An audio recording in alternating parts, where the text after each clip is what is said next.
You're listening to Making the Cut, the mostly true life story of a retired surgeon from 1C Productions.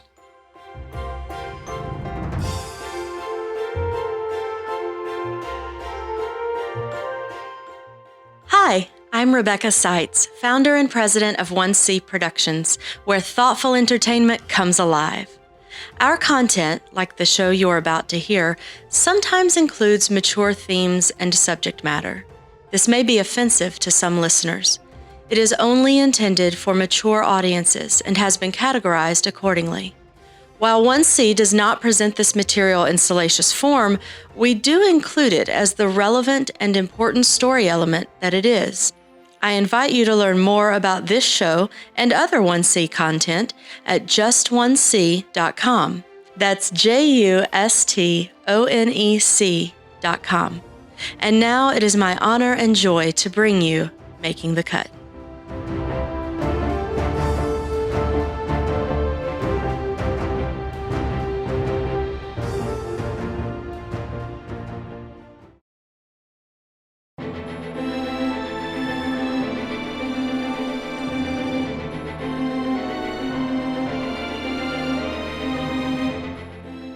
Hello, I'm Dr. Michael Meguid.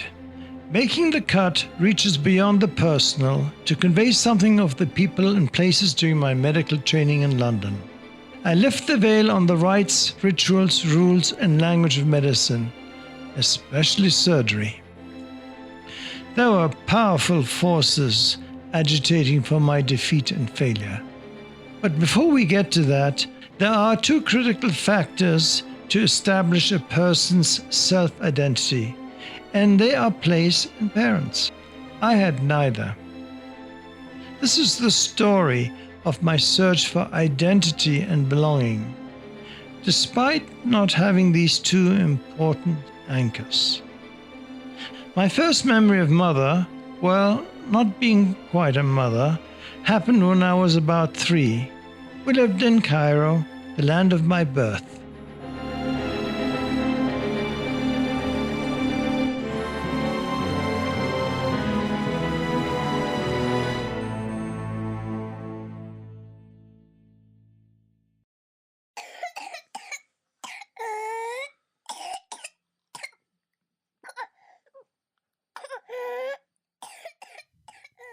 My sister Gulnar was in pre-kindergarten when she brought home whooping cough. I was not quite 3, and my illness became more severe and prolonged than hers.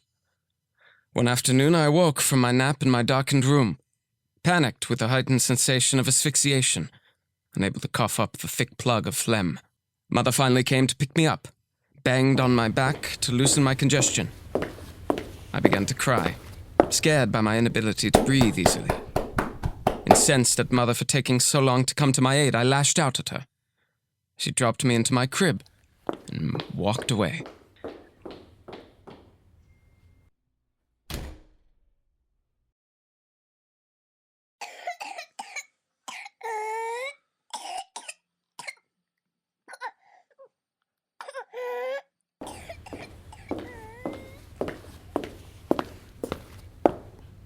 Marwan, shame on you for striking me, your mother. This will not be tolerated.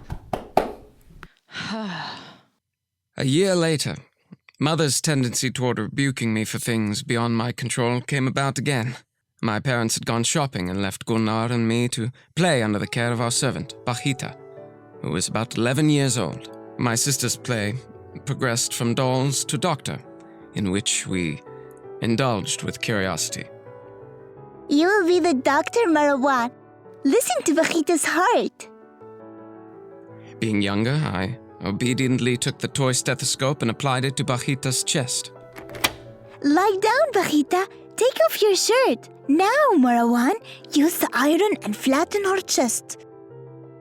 Fascinated, I ironed with enthusiasm, singing, and with focused gusto. Gulnar watched. I attempted to flatten Bajita's erect nipples, excited by her closed eyes, trance-like state, and low moans. The more I ran my flat iron over them, the more they swelled and the louder she whimpered. I looked up to see that Gulnar had left. Bajita lay in a daze, her breasts exposed, her eyes closed. I stood still, with the iron in my hand, staring. What are you doing? You are a bad boy. A bad, bad boy. You shouldn't take her clothes off and be doing such things.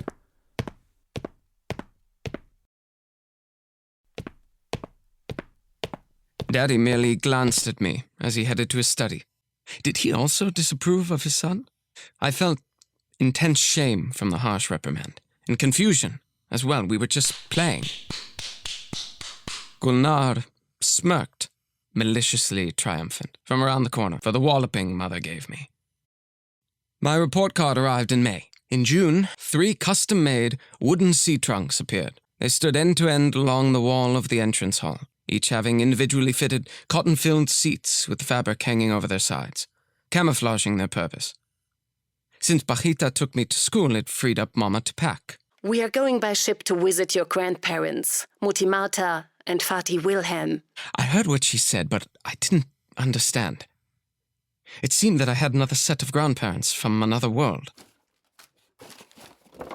The house bustled with preparation for leaving the flat. The spacious living room outside Mama's typing retreat, Baba's oasis, and our bedroom had to be repainted. They gathered the furniture into the center and covered it with protective sheets. The walls were whitewashed. Mama packed the steamer trunks. Baba's books disappeared into the tea chests. Why are you packing Baba's books? So he will have them at his new position in England, at Manchester University. Was he leaving us, then? What was happening? One evening, late in the summer, we boarded the train at Cairo's hectic rail station. From a lorry, porters unloaded over a dozen heavy chests, trunks, and suitcases and deposited them on the platform, where passengers climbed over them to rush to their carriages.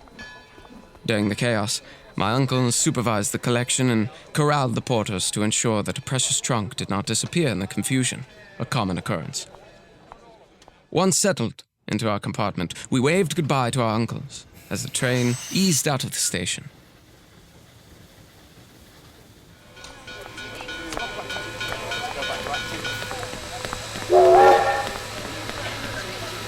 A couple of hours later, we pulled up to the docks in Port Said. Baba successfully persuaded the customs officials who were inspecting the piled baggage not to open the trunks, merely to sign their clearance.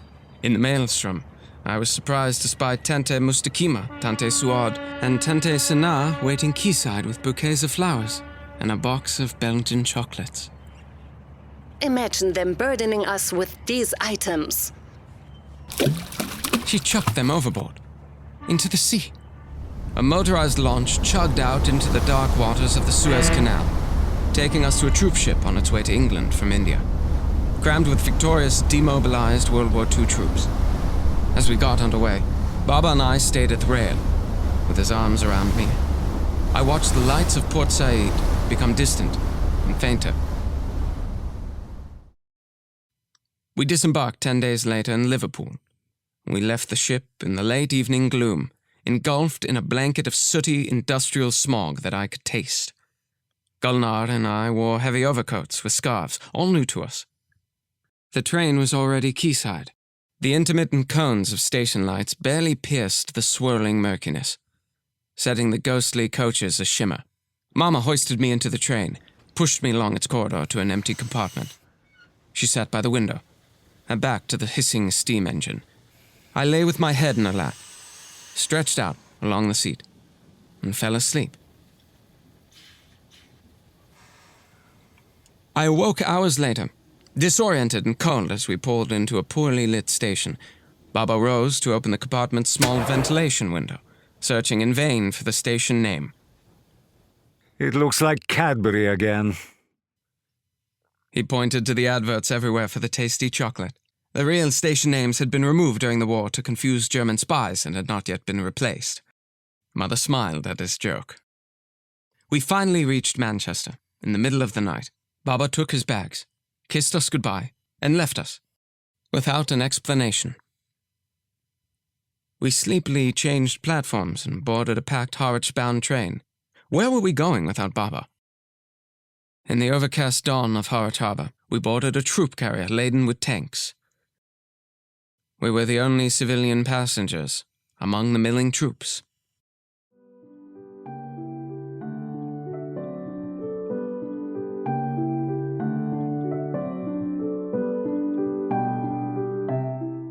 Two days later, we arrived at our destination. My first glimpse of Hamburg stunned me. Frightened and shocked, I took in a panorama of total, incomprehensible devastation. It was a wasteland of bombed-out buildings, vast areas of debris, empty lots, sunken ships, cheerless people on the wharf. A squat, elderly couple in dark clothes, the only people meeting the ship, moved hesitantly toward us. Hello, Mutti. Hello. Where's my little brother Gerhard? Working, of course. Working? They embraced guardedly, despite not having seen each other for 10 years. Children, this is your Oma and Opa. You will stay with them now. What did she mean? She went with us to the house, but we rarely saw her over the next few weeks. She left after breakfast at 8 a.m., was gone all day, came back late into the night. Then, when my sister began school a few weeks later, Mother simply left us. She left, early one morning, when it was still dark. The taxi's headlights reflected off our bedroom blinds as it stopped outside the house. I could hear her, talking softly to Oma in the next room, where she packed her suitcases, thinking they were out of our sight. Opa remained in bed. I was certain Mama would come in to us before she left. I wanted to feel her, smell her face once more. I listened to her footsteps, going down the wooden staircase to the waiting lights. There was a pause. And then the car's headlights on the blinds faded away.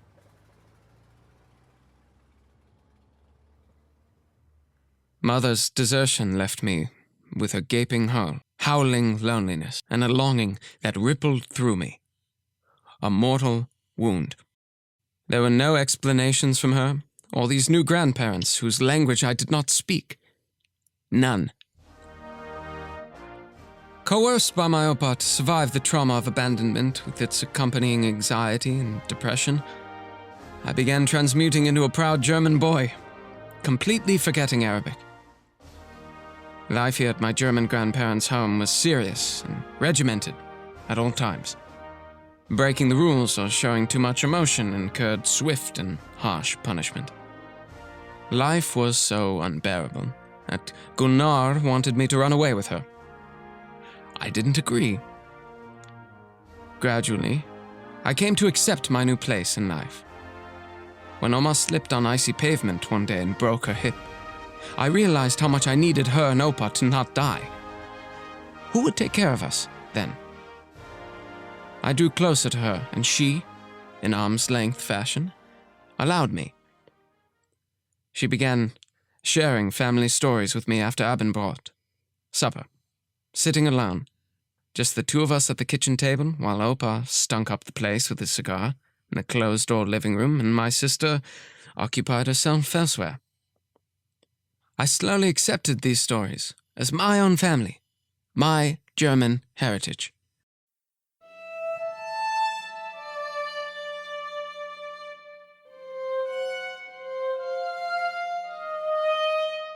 One day, a headache and loss of appetite left me cranky and irritable. As I stood in the kitchen by the table at which we'd spent so many hours, Oma felt my forehead. Like the rest of my body, it was burning. Do not worry, child. We will call the doctor, and he will help us know what to do. My dog Bobby barked to announce his arrival. Oma and Opa, now joined by Tante Annie, Oma's sister-in-law, all looked grave at the rapid onset of my condition. Herr Doktor was a tall, lean man, curious to see an Egyptian boy. Oma, in her housecoat, showed him the thermometer. He moved me to the sofa in the front living room, warmed by Opa lighting the stove. They stripped my clothes off. I was glad to be beyond the stage of wearing my sister's hand-me-down panties. Despite the warmth, I shivered. and my teeth chattered as the doctor examined me. 40 degrees? That's 104 degrees Fahrenheit. With the adults crowding around, he listened to my chest. He listened for a long time. Where does it hurt the most? I pointed to my front chest and my windpipe. He looked down my throat. His cold hands felt for glands in my neck and my belly. And then, once he was done, he turned to Opa and Oma. Oma slipped me into a pair of woolen socks and warmed pajamas. You will be better soon. Opa has gone for some medicine, and you will rest. Opa walked to the chemist, accompanied by Bobby, to get my medication, while Oma prepared a hot mustard poultice. Hot water bottles appeared as Tante Annie prepared my bed, my entire German clan working to reassure me with their sense of purpose. They put me to bed. I was burning hot, dizzy, and tired. Oma and Tante Annie applied the poultice on my chest and buried me in one feather duvet upon another. Opa returned with a bottle of purple stuff that tasted chalky, sweet, and of raspberry. So different than Mother's reaction to my bout with whooping cough. Multiple low-toned bedside consultations among the womenfolk occurred above my head before they all left, drawing the shades and closing the door. I gave in to sleep.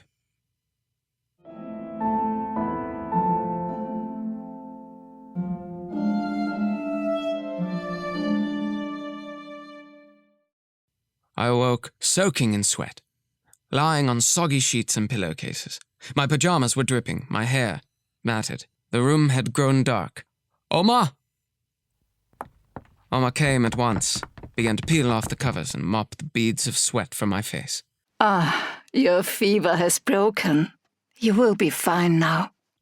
Opa prepared a tepid bath. Oma sponged me down and washed my hair.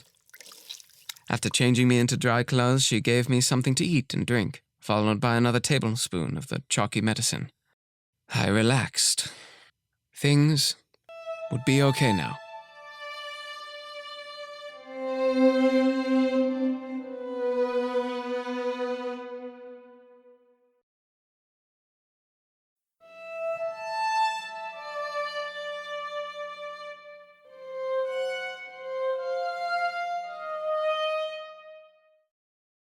Mother returned without warning on a summer day, 6 years later.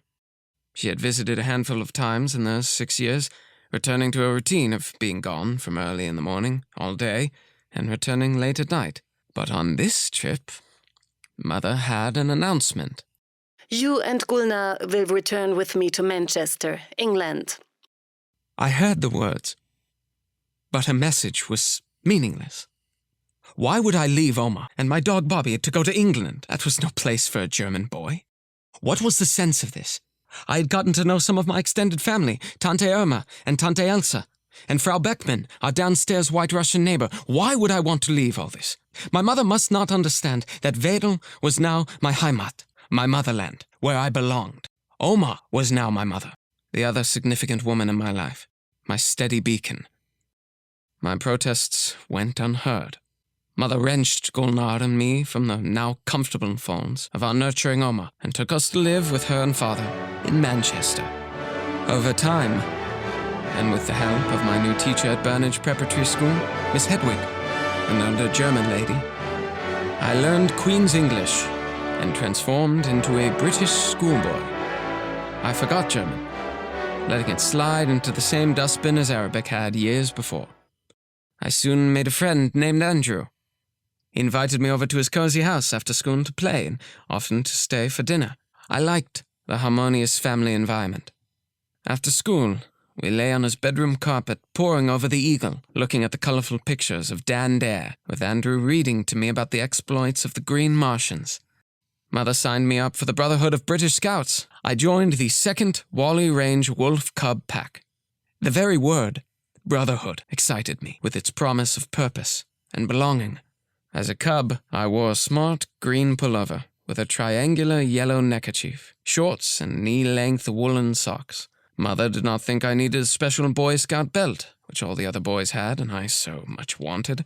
We built campfires on weekend hikes. I turned 10 as part of a Cub Scout pack. Saluting, we recited the oath, and when it came to, I will do my duty as a scout to my God and Queen and country. My chest swelled with British pride. But then, just like it had in Germany 2 years before, the world changed with a parental announcement. This time, it was father. And your school term ends for the summer. We're going home to Cairo. Home? Daddy? Home? England may not be your home, but it is mine. My being, my spirit, my soul chooses England. I am not compelled to be someone else's child. I am doing well in school. I like my teachers. They like me. I have school friends who invite me over in the afternoon. I play with their dogs. I am invited to stay for dinner. Yes, an English dinner. A welcomed, hot meal at the end of the day, unlike the German Abendbrot. My friends' parents chat with me. I have learned English. We play, read, and have fun in the ways families do. Germany has long ago ceased to be my home, and Egypt is a very, very distant and vague memory. Just as before, my protests went unheard. 2 years after coming to Manchester, I returned with my parents and sister to Cairo. But it was not the Cairo we had left. During our absence, the new Egyptian Republic had freed the country from colonial British rule. The elation of wresting the Suez Canal from Britain and the Egyptian military victory over Israel in the 1956 Suez War induced national euphoria. Optimistic pan-Arab nationalism reigned. Ties to the past, cultural, colonial norms of Britain weakened, and foreigners were expelled. One day, my parents left Gulnar and me without a babysitter to attend dinner. Feeling unwell with a worsening stomachache, I took refuge on our balcony, overlooking the Nile as the day receded. Later that evening, I awoke to glaring lights, seeing a balding stranger bending over me. Roll over onto your back. He prodded my bared abdomen, which hurt. It is definitely appendicitis. He swept me up in his arms and to the back seat of his Ford. My father sat in the front as the surgeon drove to Papiano Hospital, the hospital where I had been born, with the help of a German nurse, Sister Roska. I was wheeled on a gurney into a white-tiled, brightly lit operating room, which smelled of borax soap and medications. Hands transferred me onto an operating table. A black mask, reeking of rubber, was placed over my nose and mouth, and, as I struggled, the overhead operating light started to sway. Voices faded.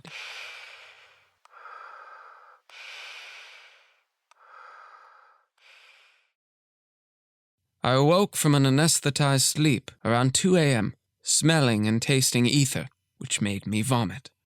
A saline-filled glass bottle sat on the counter beside my bed, containing my gangrenous appendix. I marveled at it in my post-operative misery.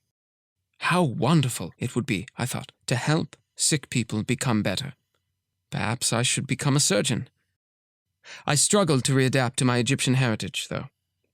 My fair complexion and rusty Arabic accentuated my being a stranger in my own country. Daddy, a renowned Arabic linguist and professor at Cairo University, was embarrassed by my inability to command Arabic. You must work harder. He shamed me, ceaselessly, to study my native tongue. But as a boy of 11, I was more interested in building model airplanes than mastering a language I hadn't heard or spoken in years, and which we didn't speak at home.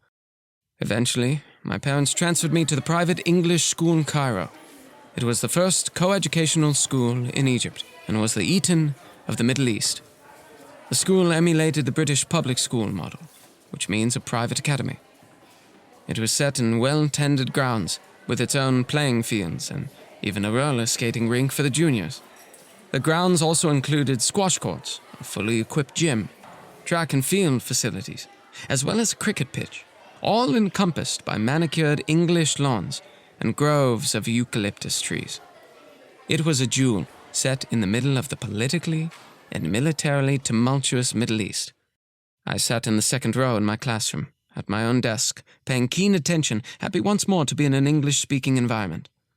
By the end of term, I had begun to learn yet another language, French, earning a 36% in the class, even while my inability to master Arabic brought me only a 16%. Still, term was over. Summer lay ahead. I looked forward to a vacation from the hard work of learning. Not Daddy. Daddy found my Arabic grade unpalatable. He lectured me accordingly. He designed an intensive Arabic reading curriculum for me and increased my private lessons to twice weekly. A weekly French lesson was added as well. Despite my desire not to disappoint him, I resented this intrusion into my vacation. The badgering to do my schoolwork during the vacation continued, becoming a battle of wills. Daddy was away, often, seeking a position somewhere other than Cairo to satisfy Mother's undying need to be anywhere else. He wrote us letters. I have managed to secure a tenured position with UNESCO here in Beirut. I'll be stopping this week to inspect the curriculum at a small primary school in a Palestinian refugee camp up in the mountains. But I should be back in Cairo during the last week of February. We can pack up that week while the children are off for spring break and move. The American school here should suit Marwan well. The school was high up in the northwest Lebanese mountains, along the border with Israel. Due to the altitude and wintry conditions, the area was nicknamed the Switzerland of the Middle East. Unfamiliar with the climate, Daddy traveled wearing a light anorak. The weather was freezing with blowing snow. 2 days later, he returned to Beirut feverish with a hacking cough. I was admitted to the American University Hospital and confined to bed rest with a diagnosis of pleurisy and pneumonia.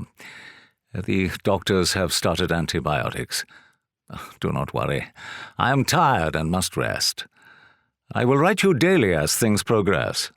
Every day another letter arrived, chronicling his hospital stay, his symptoms, their progress, what his team of doctors said, the various tests done, their results, the treatments he received, and the colleagues who visited. His letters reflected a compulsive man, on a mission to prove himself, driven as he had been in Manchester to the point of exhaustion. He held himself to an unreasonably superlative standard, seeking the rewards of a lifelong contract with UNESCO, which came with a generous $1 pension on retirement. I must confess that I do not like this being alone in the slightest, nor do I appreciate sickness. The pleurisy and pneumonia have progressed. I am receiving oxygen and a morphine drip now, in addition to the antibiotics, which provide welcome, pain-free sleep. My left leg has taken to burning, but I have not shared this with the physicians.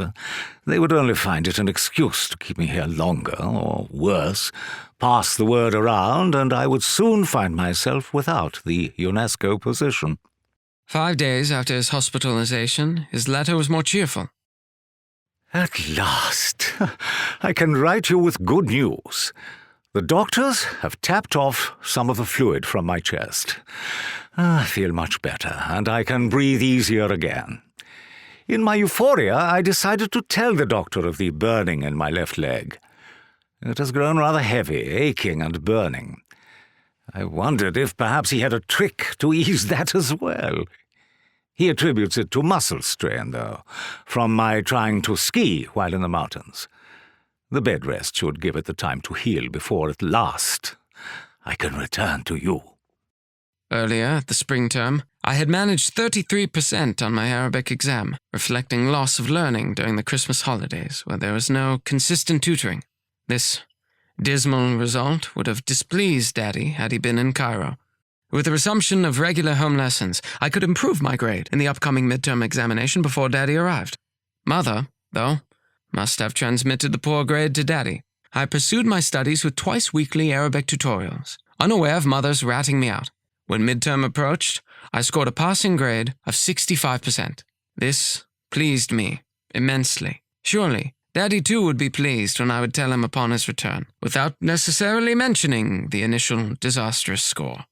However, in his next letter from hospital, he enclosed an undated personal handwritten note to me. When I came home from school, Mother handed it to me and stood in front of me as I read it. My dear son, I am very disappointed. I hear you only scored 33% in the early term Arabic exam. Such results, especially as I had doubled your tutor's lessons and your Arabic reading assignments, shows you are making no effort. Life is too easy and too comfortable for you.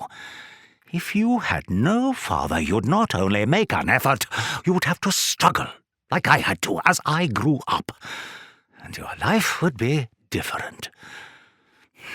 Consequently, you might do better in school and in your life. Meguid. Daddy died the next day.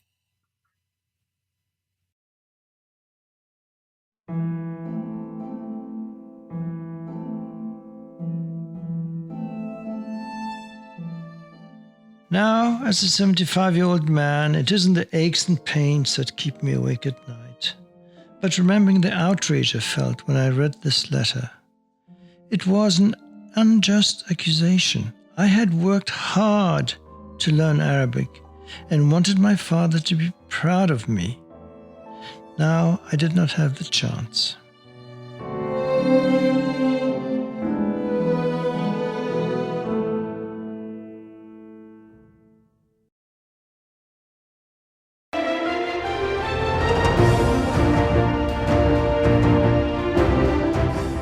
You've been listening to Making the Cut from 1C Productions.